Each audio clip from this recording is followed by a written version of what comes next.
Hi guys, welcome to a new FGMI 21 video. This time we're on episode 4 of the Project Sisley project.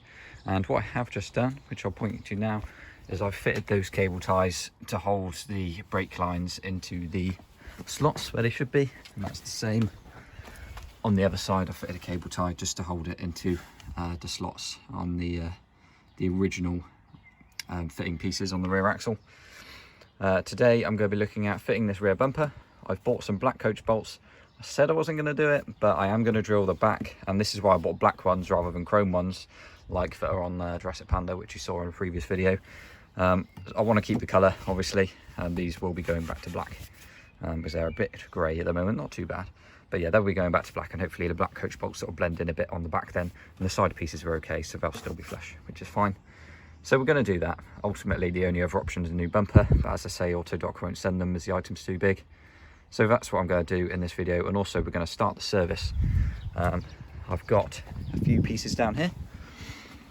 Here's our man oil filter, which came with the car. We've got a new Filtron air filter, and we've got a set of 4 NGK spark plugs. I usually fit the Bosch ones, but these were the same price, so I figure I'm going to try NGKs this time.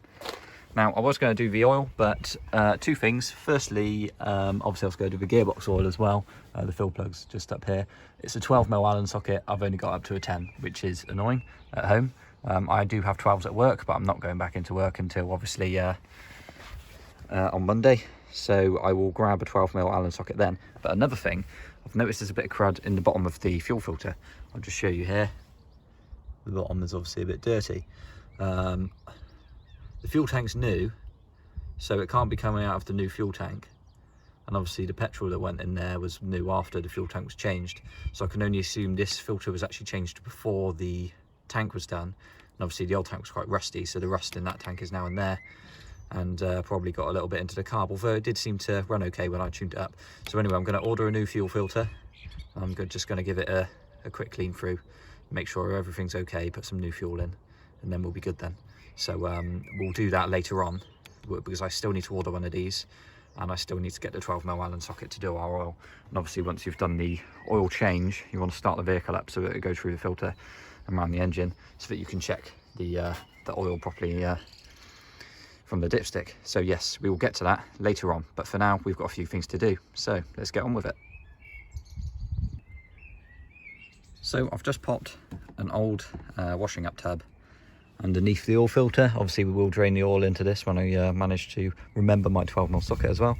I've used my oil filter wrench on the end of the breaker bar here, and these are very good for gripping and just turning the oil filter off to start with, and then obviously it's loose and you can grab and twist, and then obviously get our old oil come out, which obviously looks plenty used.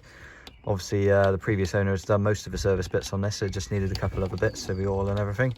Obviously we're not expecting too much oil to come out, because we're not doing the engine oil from the sump plug at the moment. We're just doing what's in the filter.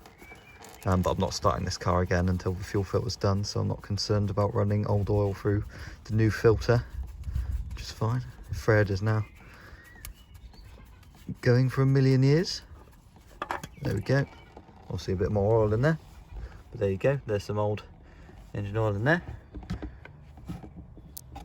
And then I will just stop the camera for a moment so I can smear a bit of oil on the seal, and then we'll do it up. So there we go, as instructed on the oil filter, and as you normally do, just to help do the seal up. Obviously it's quite dry without a bit of oil on there. We've put a bit of oil on, and then we're just gonna offer it up and try and start the thread, which I'm not going to be able to do very easily with the camera in the other hand. There we go. And then essentially we just want to do this up hand tight. We don't want to do it up with that old filter wrench, because that'll be way too tight. Once it's done up to the end of the seal, you just twist it around a little bit more, so that obviously the seal crushes in a bit, and then you're good. I'm just going to do that off camera so that I get it right. And there we go, all tightened up, and all hand tight, all good. Obviously when we run the new engine oil around, we'll check that there's no leaks, but yeah, all good for now. So that's that bit done, so we can move our old oil filter and oil out the way and leave that for when we do the rest of the oil.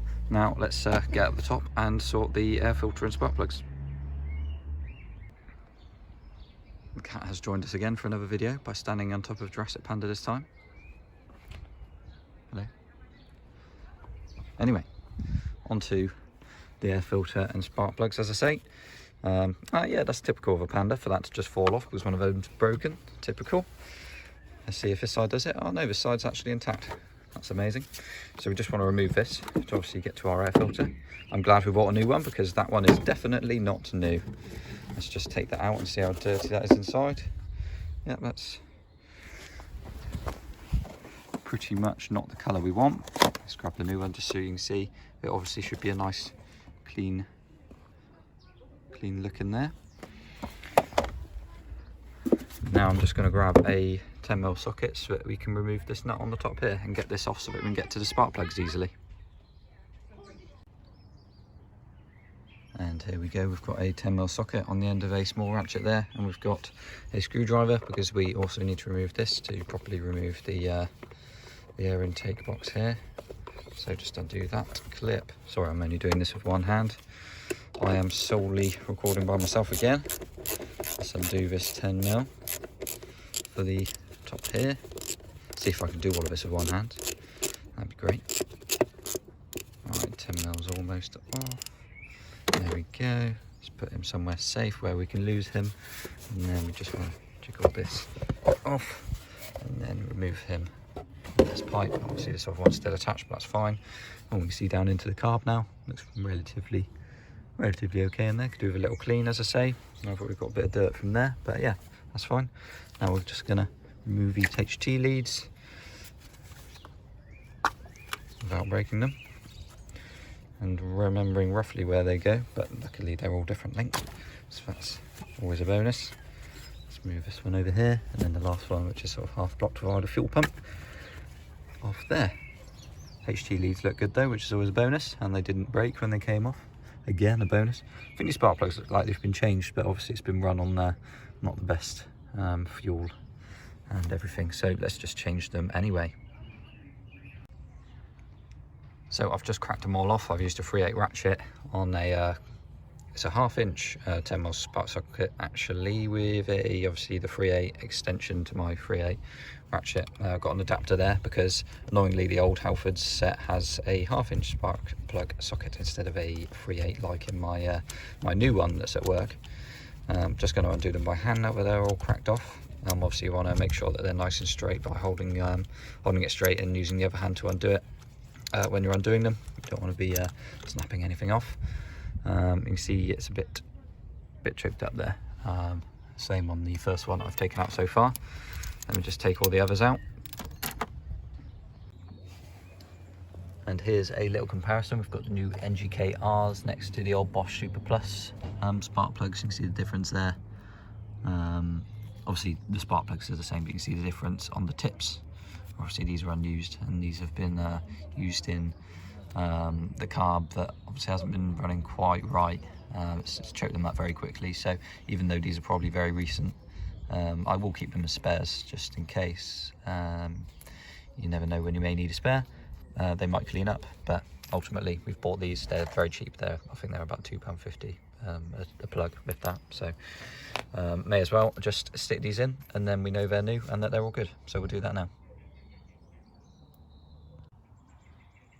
Right, I've put them in my workstation, which is obviously the heater matrix area.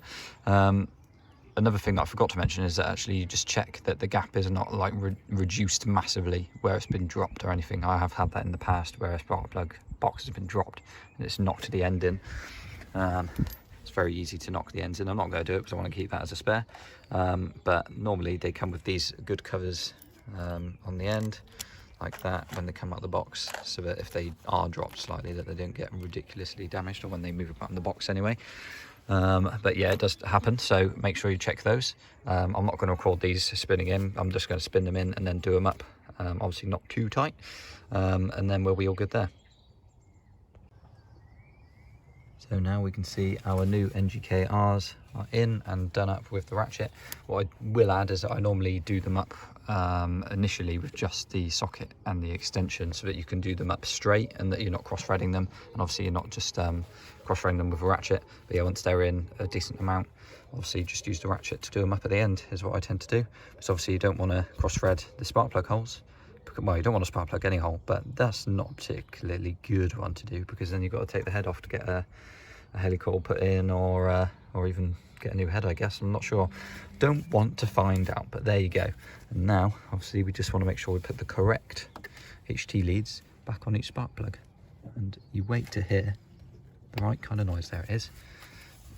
Just want to make sure that the end goes nicely over the back of the spark plug.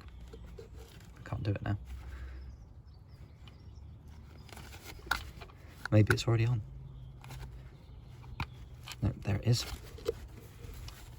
I look useless now if I call that on video. But it's just getting the right. There you go, that noise again. It's not all sunshine and rainbows. Sometimes it's not going to play a game straight away, or even at all. This one's a bit awkward with the fuel pump. There it is. And I think, there it is, there's that little click again. There we go. Not everything goes right first time, as always, as everyone may know. There you go, they're all on, and obviously all on the right HT lead, which is what you want. So that's the spark plugs changed. So now let's get the new air filter back in. Right, I've just plopped a new, well, I say a new one, just an old washer on the top of there, because there was no one on there before. Started 10 well on that back on and done up the oil breather up to the intake as well when we put that on. And I've just stuck the new filter-on air filter in there. And now I'm just going to offer it up to here, but I'll do it off camera because I've got to try and get the exhaust heat, the exhaust heat shield bit up in there as well, where it goes up towards the intake. So yeah. With the airbox off, I just forgot to mention, I just gave it a bit of carb cleaner in the top to make sure that we didn't have any deposits in there. Everything with the jets appears all clean, so I am just going to opt for the fuel filter, and then we can go for some new fuel and get it running after that. Obviously still needs a new engine oil, and I'm going to do the new gearbox oil when I get the sockets for that. So we've done a new air filter. We've just popped this on, as I say, with the exhaust circulation there. Just done up this. Obviously with only one tab here, it still does up fine and it's still secure, so that's fine. We're all good there. I did put a new washer on the top of there because it didn't have one before, which insets the nut a little bit, which isn't ideal. So yeah, put a washer on there, then put your nut on, and then you're absolutely fine. So that's that bit done. Obviously we know what we need to do next there. So next we're going to look at the rear bumper and getting that back on. So I've just removed the old mounts, which are here. Obviously they're bolted through like so, with one of these square head bolts in the back of here, like that. So yeah, when you put the mount over, you then put your 10mm nut on top, and that's all happy and dandy until they do that about 30 years, 40 years later. So what I've got is black coach bolts, and this will hold our mount in place, this time with 13mm bolts, like so, as opposed to 10mm. So they're going to be pretty sturdy, and they're black on the back, so that you don't have to see a chrome on the back. So they're going to be bolted on. We do have one of these old plastic pieces here. The other one I may just space out with some washers or something, just for when it's on, it sort of imitates how far away this is, because obviously if you bolt it straight to it, then it's going to be flush, and you're going to be a good sort of centimetre closer to the car than you want to be. Obviously they're close enough to the car already, so you don't want that. So yeah, we will make sure that we do that next, and then we will bolt them on. So here we go, we've got the mounts bolted on.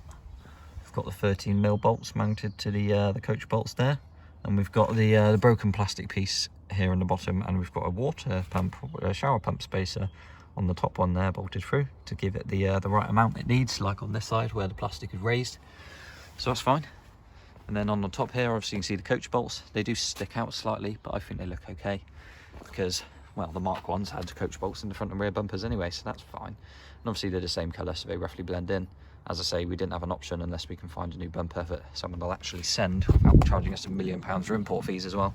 Jurassic Panda's got these chrome ones, obviously, which do stick out, but I think the black ones do actually sort of blend in, so that's fine. Next up, we're going to go fit it, and then we've got the rear end pretty much back together then, which is obviously a good success for today. So here we go, the bumper is now bolted back on, as you can see. As you can see, we've got the coach bolts in the back, but you know, that looks fine.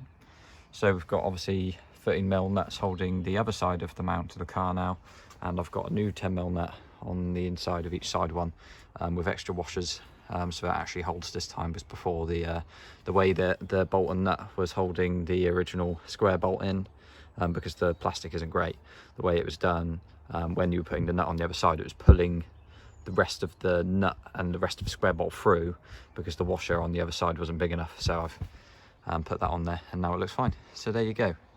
Today we've completed the bumper, got it back on. I've also fiddled with the number plate wiring, as we had some problems with that, so I've crimped some new joins on, so we're fine there. I've also put in these rear sort of guard shields, and it also has this shield screwed on that covers the exposed area, which is normal on the Panda 4x4s. I've also cable tied in these, of course, as we said earlier, and yeah, we've done some filters and spark plugs. So join us next time for the rest of the engine oil service, and then we'll probably look at the front suspension next, and then well, there's plenty more to do anyway. So thanks very much for staying tuned, and we hope to see you in the next one.